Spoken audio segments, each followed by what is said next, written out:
Isaiah 54:10. Though the mountains be shaken and the hills be removed, yet my unfailing love for you will not be shaken, nor my covenant of peace be removed, says the Lord, who has compassion on you. Isaiah 54:10 assures us that even if the most stable and permanent things in life, like mountains and hills, were to disappear, God's unwavering love, mercy, and promise of peace will remain steadfast and unchanging, offering us hope and security regardless of life's challenges. యెషయా గ్రంథము 54వ అధ్యాయం 10వ వచనం. పర్వతములు తొలగిపోయినను మెట్టెలు తత్తరిల్లినను నా కృప నిన్ను విడిచిపోదు, సమాధాన విషయమైన నా నిబంధన తొలగిపోదు అని నీ యందు జాలిపడు యెహోవా సెలవిచ్చుచున్నాడు.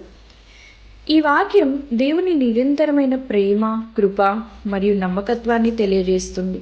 పర్వతాలు మరియు కొండలు వంటి శాశ్వతమైనవి అనిపించేవి కూడా తొలగిపోయే రోజు రావచ్చు, కానీ కృప మరియు ఆయనతో ఉన్న సమాధానం, ఓడంబడిక ఎప్పటికీ నశించదు. దేవుని మాటల్లో ఉన్న ఈ స్థిరత్వం మనకు ధైర్యాన్ని, భరోసాన్ని అందజేస్తుంది. ఇది మన జీవితంలో ఎటువంటి పరిస్థితులు ఎదురైనా దేవుని కృప మన మీద నిత్యం ఉంటుంది అని మనం నమ్మవలసిందిగా చెబుతోంది.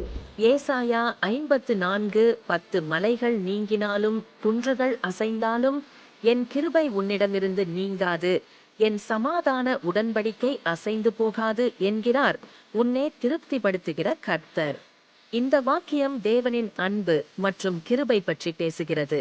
பூமியின் மிக திடமான பொருள்களாக தோன்றும் மலைகள் மற்றும் குன்றுகளும் ஒரு நாள் அசைந்து அழிந்து போகலாம்.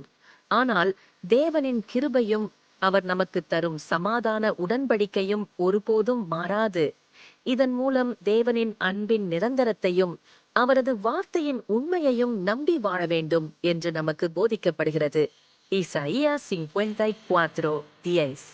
Porque los montes se moverán y los collados temblarán, pero no se apartará de ti mi misericordia, ni el pacto de mi paz se quebrantará, dice Jehová, quien tiene misericordia de ti. Este versículo habla de la fidelidad y la misericordia inquebrantable de Dios.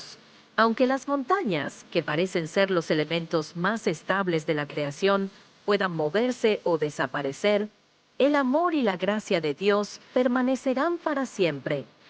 El pacto de paz representa la promesa eterna de reconciliación y protección que Dios ofrece a su pueblo. Este mensaje nos invita a confiar en Dios, incluso en tiempos de incertidumbre, porque su misericordia y su compromiso con nosotros son eternos e inmutables. Isaias 54, 10 sapagkat ang mga bundok ay maaalis at ang mga burol ay manginig, ngunit ang aking kagandahang loob ay hindi maaalis sa iyo, ni ang aking tipan ng kapayapaan ay hindi mababali, sabi ng Panginoon na naaawa sa iyo. Ang talatang ito ay nagpapakita ng walang hanggang pagmamahal at awa ng Diyos. Kahit ang mga bundok na simbolo ng katatagan ay maaaring maglaho at ang mga burol ay manginig, ang habag at kagandahang loob ng Diyos ay mananatili magpakailanman. Ang tipan ng kapayapaan ay tumutukoy sa pangakong pakikipagkasundo at proteksyon ng Diyos sa kanyang bayan. Ipinapakita nito na kahit anong hirap o unos ang dumating, ang pagmamahal at kapayapaan ng Diyos ay hindi kailanman magbabago. Ang talatang ito ay isang paalala na magtiwala sa Diyos dahil ang kanyang pangako ay tiyak at walang katapusan.